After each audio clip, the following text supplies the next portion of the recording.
You are watching Email TV. Email TV, touching lives where necessary.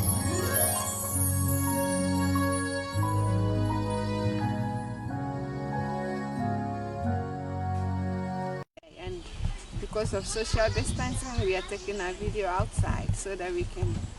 Hello viewers, welcome once again to EMF TV.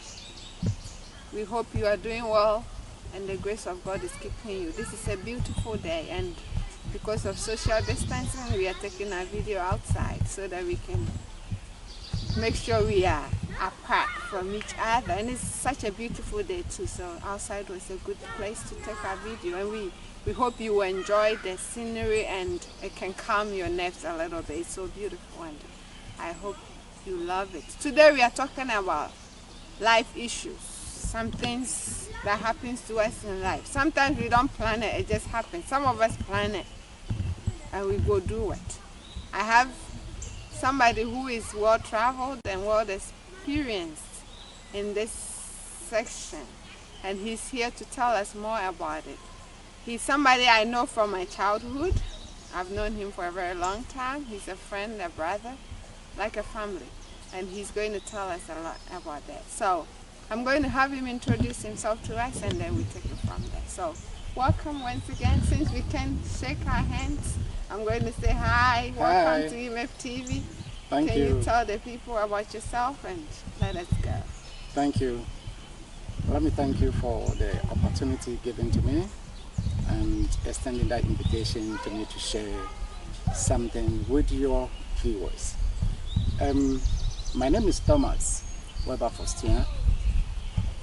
I'm a single parent here. I have my two daughters living with me, and I come from Ghana, specifically Bunahafo, and inside Bunahafo, a small farming community called Mposu. That is where I hail from. At the moment, I reside in Georgia here. Thank you for coming. We have a lot to talk about, so let's go on. I want to ask you, I know you traveled to Holland before you moved to USA. It's been a lot of culture shock. So was it a culture shock to you when you made it from your country? Like you come from Ghana, and even in Ghana you come from this farming community, and then you came to all this Western world. And was it a culture shock to you? Sure. There is always a culture shock when one moves away from the place where you are basically born and brought up to another country. There's going to be a culture shock, and this culture shock will be in regards to the food, the environment, the people, the norms, and then the ethics that are even in that place. So that really makes you a little bit odd. So the moment you move, there's this also experiencing this culture shock. Yes. Okay, so with you were already grown, knew the food you love best and all that. And so how personally to you, how was it like? How were you able to relate? Thank you. It wasn't easy when I got to Holland first. It wasn't easy at all, because even trying to locate shops to go and buy what you want is something that was very difficult. Their marketplace and where they shop for grocery is not like ours. So when you were going out as students, remember I went there as a student. Yeah. So when we were going out as students in groups, our eyes were up trying to locate some blue kiosks, some store that is open, all right, and then so that we can just go in and do our shopping. But that setting is completely different from our setting back home. Their grocery stores are not like our grocery stores. So we didn't even know, the first time we went out, we didn't even know that we were passing a grocery store. We didn't know it. We just passed it. Meanwhile, you went to the store to go and do grocery. So all these things introduces a lot of, inconveniences to you. And this comes as a shock. I can't remember another thing. We wanted to go to a place, and then you were going to take an underground train. So we met a young guy, and he said, it's just like some few meters away. Just go to that corner, it's there. When we passed, we wanted to see a train, the tracks on the surface of the ground. Yeah. No, it was underground. All right? So all these things, yes, when you travel, it is there, whether you are, I think if you are grown up, the shock is even more than when you were a kid. Yeah. Okay, so let's come to our Christian life. Well, you are a Christian, I know, and your faith is important to you. Like, it's part of who you are, it's your identity. When you travel to other countries, how do you practice your faith? Are you able to practice it the same way? Did you continue the way you were, or there's been adjustments to how your faith was compared to how you were back home? Yeah. You know, like you said, Christianity and practicing it is very much influenced by the culture of the people. So when you go back home, our culture of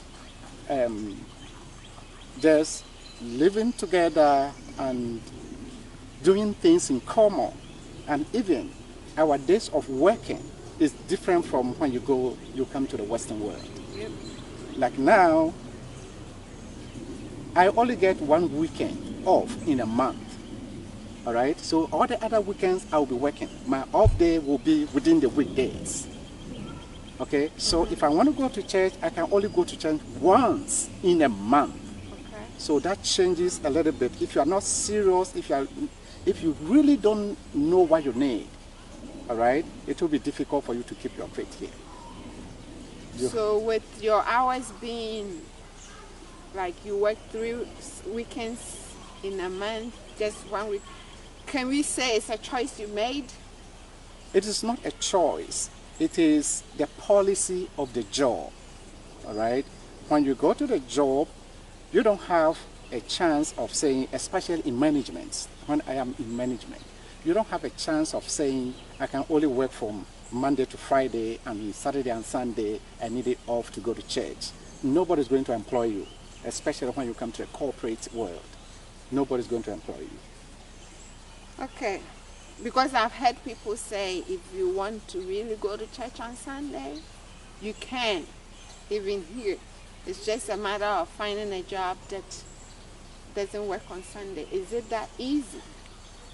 It is not easy. Remember, this economy is a market economy, right? And when we say it's a market economy, it means it is being controlled by corporate bodies. Yes. Okay, so when you come to the corporate bodies and those that work 24/7, okay, these are the companies that employ most of the labor force in the Western world. Okay, there are some few jobs that work Monday to Friday, and then the weekends they are off. Few of them, it's not easy to get it. I wish I have it. It is my wish that I have such a job, but I've not gotten that yet. Yes, I understand. So would you say then that when we travel, our faith is being tested? Very in much. some way? Very much. Your faith is being tested very much. I would say physically, but spiritually, that is why I say if you know what you need, okay, because practicing of your faith is not, it is not mainly warranted by you going into church. That is just a meeting place, all right, so that we can see each other, we can share certain things, all right, we can do the fellowship. But worshiping is inside you, it's internal, it's something in it, it's in your heart. All right, so even though you go to church on Sunday, do you pray? Do you read your Bible? How is your relationship with your God? All right, so all these things come but physically, yes, your faith can be very much tested.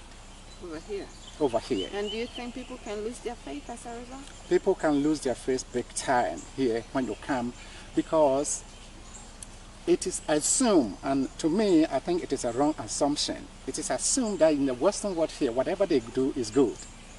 right? That is the assumption of some people. So if you, again, I'll repeat it, like Paul said, I don't mind repeating it if I know it is going to serve a good purpose. So if you really don't know what you need, then of course someone can influence you. You allow someone to enter your world and influence your world, the decision you are taking there. So if you allow someone to influence your house, then of course you can lose your faith. Because most people here at the workplace, people will tell you, I don't believe in God. There's nothing like God. All right? And they have their fact. They have what they have to defend what they are saying. But you know what you know. You know what you know. Why you believe what you believe. Why you believe, so yes. you don't allow such. Exactly. So my policy is, if I cannot influence you, then equally you cannot influence me. So I stick to what I know and what I believe. Yeah. Thank you very much. It's good. Yeah, because there have been instances where people have said travel and see, and we didn't understand it until we really came in and we understood what travel and see meant. It meant so many different things. It meant, because back home, when we talk about Christianity, it is something simple and easy. Everybody is doing it. That's the norm of the day. So you just follow suit and do some. Sometimes, like you said, you don't even really know what you need. It's just a fashion kind of thing. But when you come here, you are left by yourself. And at that point, if your faith is not grounded, then you are in big trouble, because every wind will blow you. Everyone can blow you away. So most of the time, I believe that some people were not really grounded too. They thought they were, but they were not really grounded. So the forces pushed hard, and then that was it. So with that said, I know you are a manager in the corporate world. I don't want to mention where you work, because that's not the purpose why we are here. I know you are a frontline worker in this time of COVID-19. You are serving. You guys are not home. You are not sheltered in. You are going out there risking your family and your own lives. How does that feel? Like you were saying, really, it is very challenging, because you go out there and you are going to interact with, like when you go to my work, one day we do receive like more than 3,000 customers coming in and going. So when you imagine going to interact with 3,000 people, you don't know the status of these people that are coming in and going, all right, where they touch. And you will be going around and doing all this. So as a manager, yes, your basic responsibility there is to plan, is to organize, is to take decision, all right, and staff in order to meet the enterprise objectives. So, all right, the enterprise has defined an objective for you to meet. Equally, it is your also duty to protect the staff that you are using to meet these objectives. So how are you going to balance these two? So that is where the management skills, your power comes in, as to the decisions you are going to take in order to make sure that you serve the customers, whereas you protect the welfare of your employees. Thank you, though, for being a frontline worker. We appreciate all of you, because we would not be where we are. We won't find something to bite. So we appreciate you all for what you do. Yeah. And so, have there been any situation when you travel that makes you think, do what Romans do when you go to Rome? Because earlier when you talked, you said, you can't influence me, I can't influence you. So we stand at where you are. But have you been in a situation where you have been tempted to do what Romans do when you go to Rome? It depends. I would say yes and no. I will first explain the yes.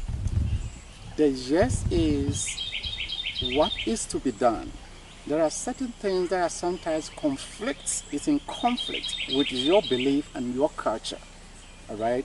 But when you come to this part where the society is so cosmopolitan, where we have a lot of people coming from different places with different values, different milieu, and different culture, then of course you have to be open-minded in order to accept and learn. Life is about learning, constant learning. Every day you wake up, you enter into a theater of learning. So you have to open your mind and also learn, to accept other people, to work with them. So when I see that, even though in my culture this is not right, but then it is accepted, and so long as I'm not going to infringe on any person's rights, yes, I can do that. It is no if it goes against my faith. If it's against my faith, I would say, no, I am not going to do this. All right, I am not a follower. I don't follow. I sit down and take decision. I think of what am I going to do? Is it right? If it's not right, I'm not going to take it. Okay, so viewers, we will take a quick break and we'll be back with more of this conversation. Don't go away, stay with us. God bless you.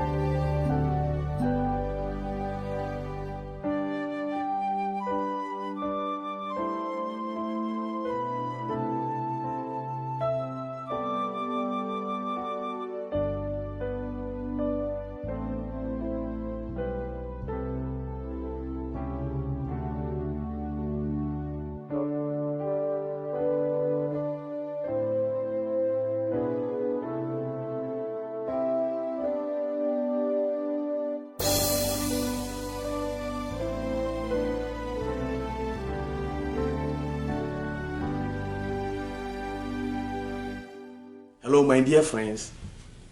This is Imave TV. Indeed, we are touching lives.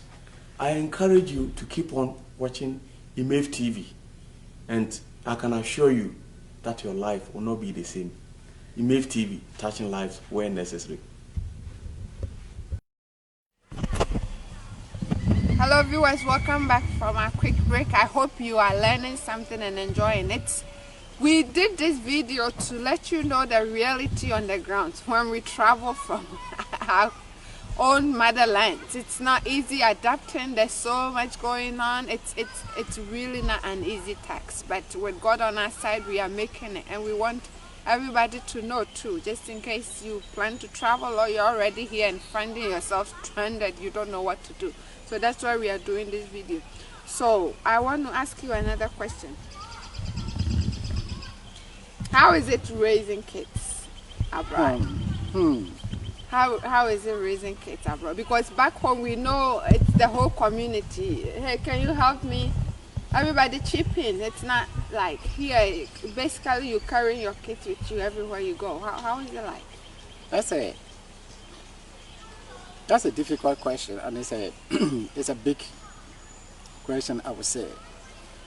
Really, when you come into raising of kids abroad in the US here, it's really there's a big difference between the way we raise our kids here and the way we do it back home in Ghana, in our society. In our society, here, let me talk about this place first. Here, the society is so individualistic and family-centered.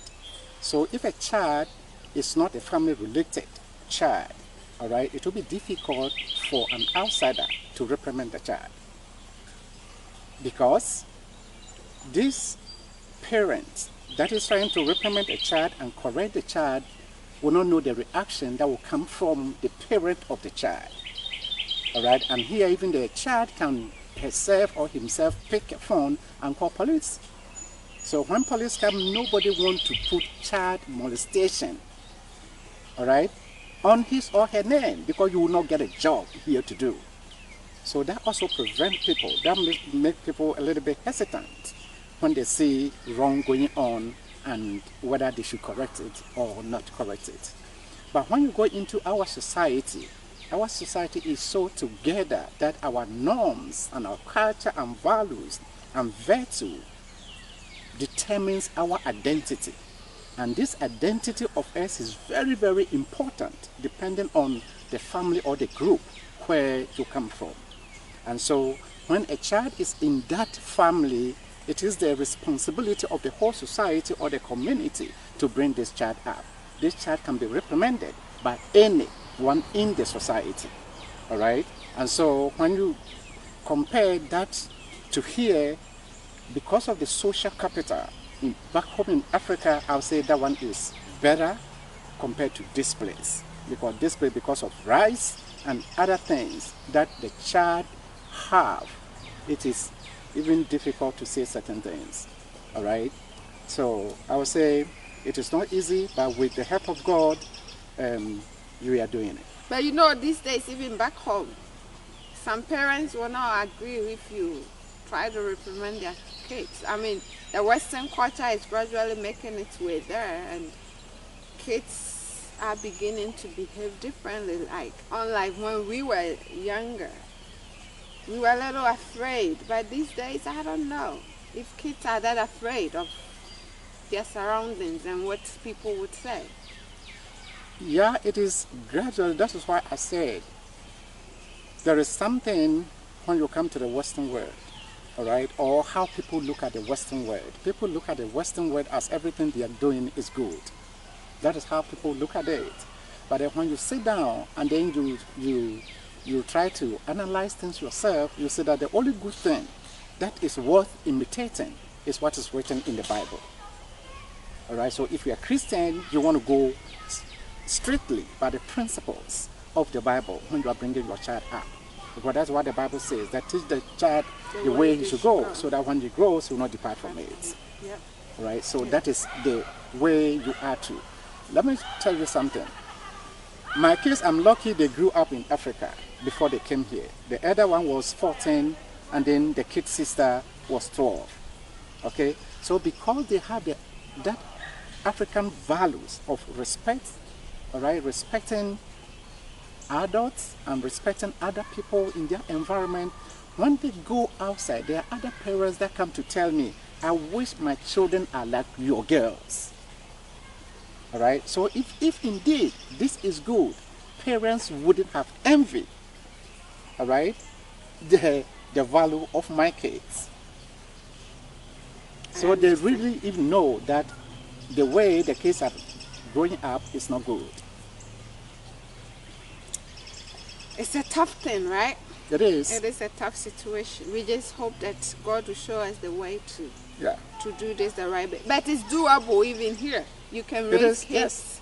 There are good kids here too. In as much as there's bad kids, there are good kids here.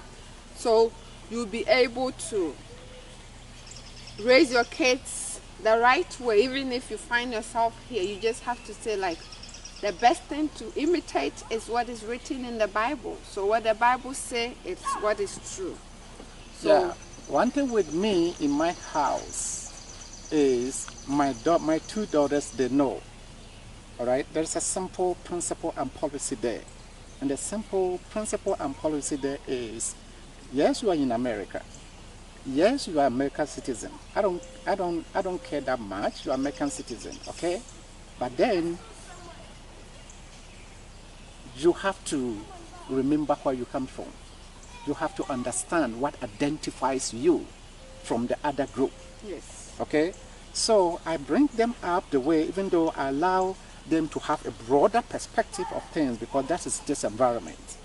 Okay? So they know. I always tell them, when you go out there, you are in America. That is where you belong to. Go out there, open, learn. But when you come inside this house, the moment you open and come inside this house, this is Ghana. All right? Yeah. So we go by the Ghanaian rules in my house. Okay, so what do you like about most about the culture abroad, like when you travel? What do you like about it? It is the diversity, all right? It is that diversity of it. When you meet so many people, so many cultures, so many things being done in a different way other than how you do it at your place. Mm-hmm. Okay, so it helps you to learn, it helps you to broaden your mind and then to accept certain things that you used not to accept. All right? You go to certain places and you see people eating snakes. Of course, in my culture, And then back home, you eat snake and they look at you with a foul eyes. Yeah. But here it is accepted. You see people, even though you don't have appetite to eat it, but then it's accepted that that is the food for other people. All right? And so you don't fawn on it. You respect it. Okay, so do you like living here? Do you like, or let me rephrase, is it good for somebody to relocate from what they are comfortable, move away from the comfort zone and come live somewhere you have no idea what's going to happen, but you just come with your faith and believe all is going to be well? It is a privilege. To me, I would say it is a privilege to travel outside your country, right? To go and live in another society that have different values and different culture, because that is going to open you up. That is going to give you a second opinion of every thought because of the culture that is there. So getting the opportunity to travel, I wish each and everyone gets that opportunity to travel, all right, to come and experience things that are different from what he or she sees every day. Very good. So what do you like about your own culture back home? What I like about my culture is, like I said, the social capital is so great. What I mean by social capital is the trust in the community, all right? I can leave my child with you, okay, and go somewhere. But here, that trust is not there. That social capital is not here. So what I like about my culture so much is the social capital there. And what don't you like about your culture? What I don't like about my culture, and if like I should have the chance to change, that I would change, is what I would call the masculine power, right?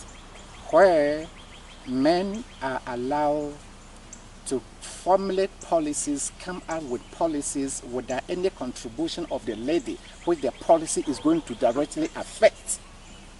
I think that is not fair.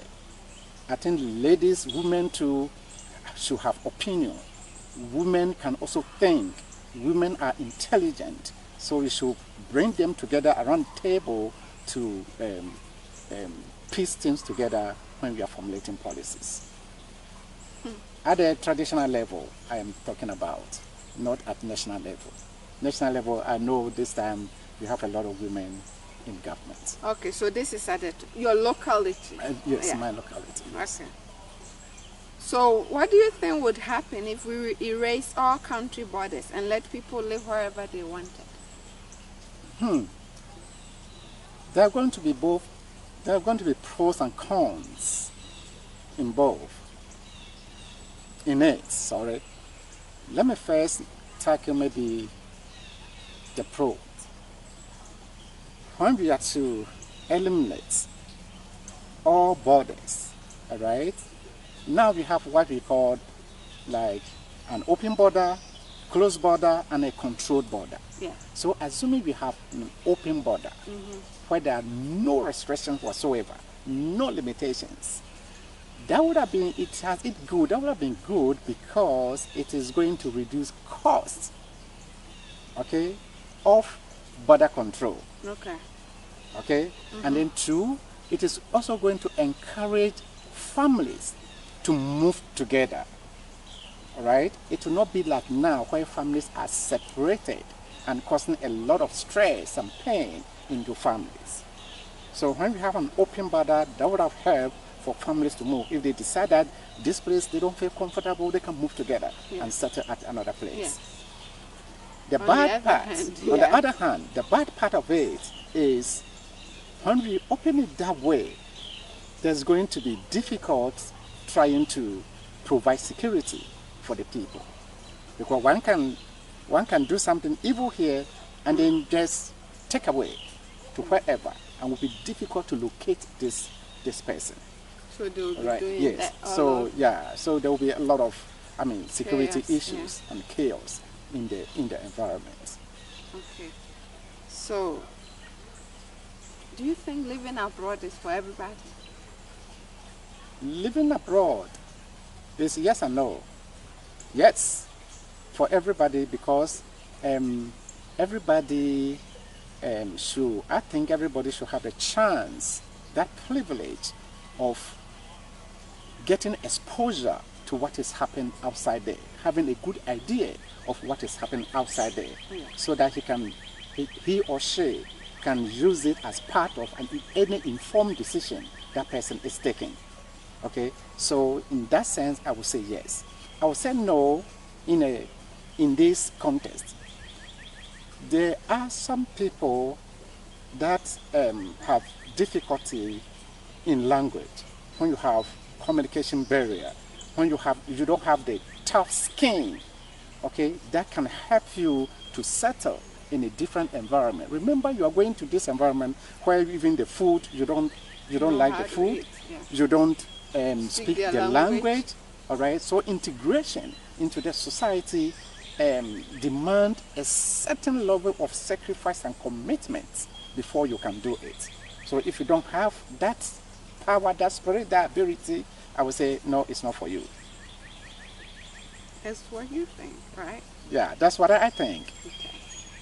So because of the communication gap and it's going to make it more difficult for you to like kind of mingle with the society, and so it will be better if you are among your own. Yes. But on the other hand, it's good for everybody to travel and see and learn and know more about other cultures. Be open-minded, because I, for one, have learned a lot when I traveled. Although I was already learned, I was well read and stuff, but when I traveled, I see stuff a little different, because I have had the opportunity to meet with different people from so many different cultures I can't even remember, from different countries, different cultures, different beliefs, different religions, and we have sat to talk, and it has given me a different perspective, and it has even grounded me more in my faith, because after I've listened to all that, I'm like, yes, I think I have the right one, so I'm more grounded in my faith. So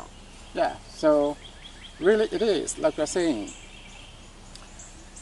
I quite remember when I go to Holland, all right? It is the Holland government that gave a scholarship to go and pursue a higher education there.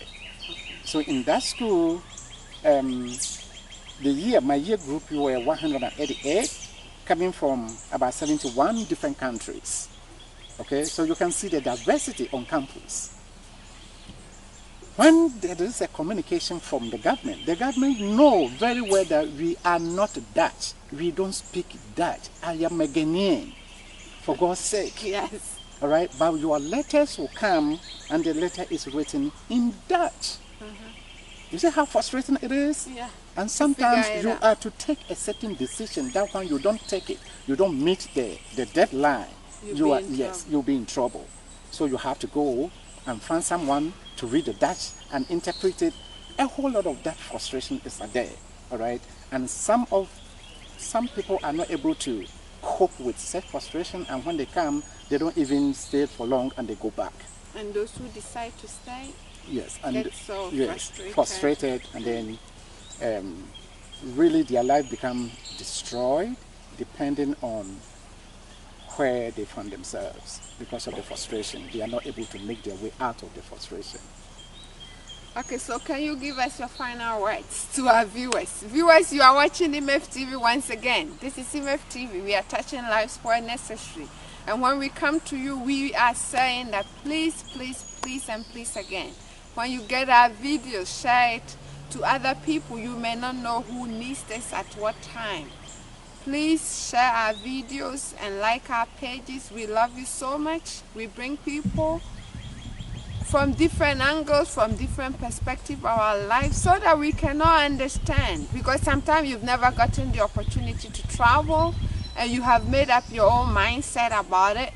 But sometimes you have to hear it from the horse's own mouth. Those who have lived it and really know what's going on. That's why we are doing it. And for some of us who have traveled too, some people have not gotten the exposure of mingling with the actual community we have traveled to. Some of us, when we come, we settle around Ghanaians or Nigerians, or all the countries we came from. So we don't even know the difference.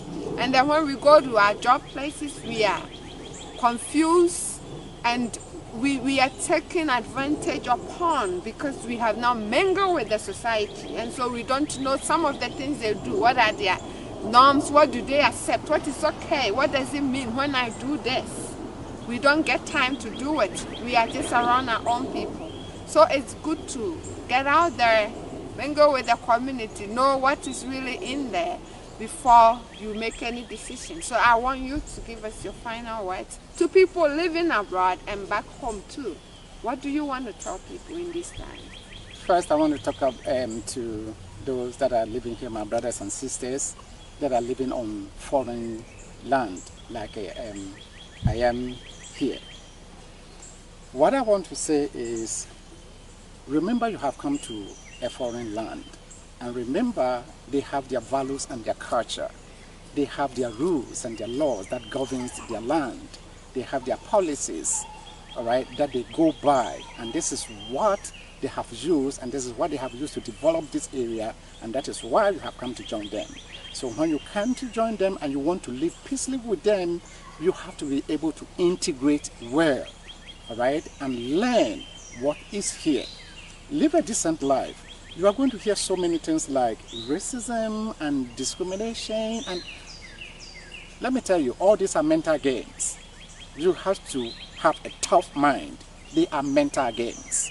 All right, if you allow it, it will have a negative impact on you, and you are not going to achieve anything because you think someone doesn't like you, you think someone hates you, and so that will make you queer in and not be able to bring out the inner quality that is sitting in you. It is a mental game. Be tough and then move against it. If you want a word from me to counter that, ignore certain things. Don't answer, ignore it, and go on to do what you want to do.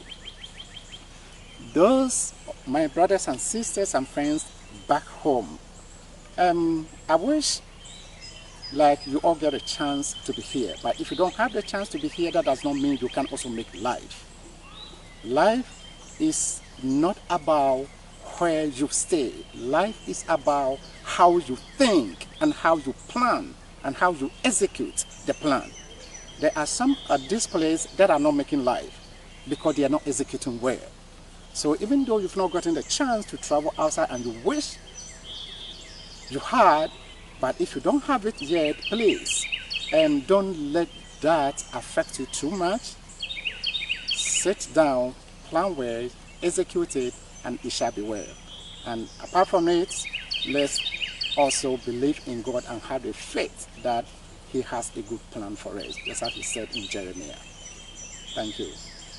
Thank you very much, Mr. Tuah, for coming once again. I can't greet you, so I give you a hug like this.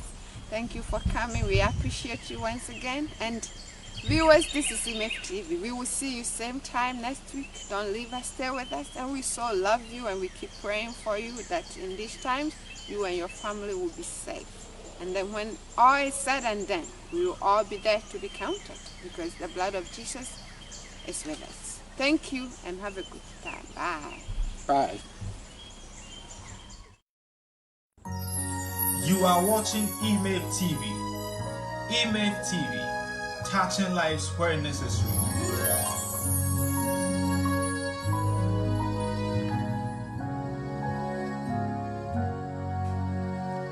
We are here to plant the seed of hope into the hopeless.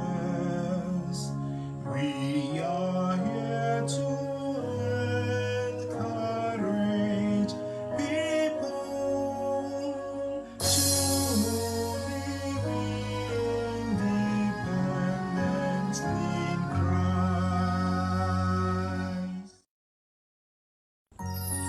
You are watching IMEF TV.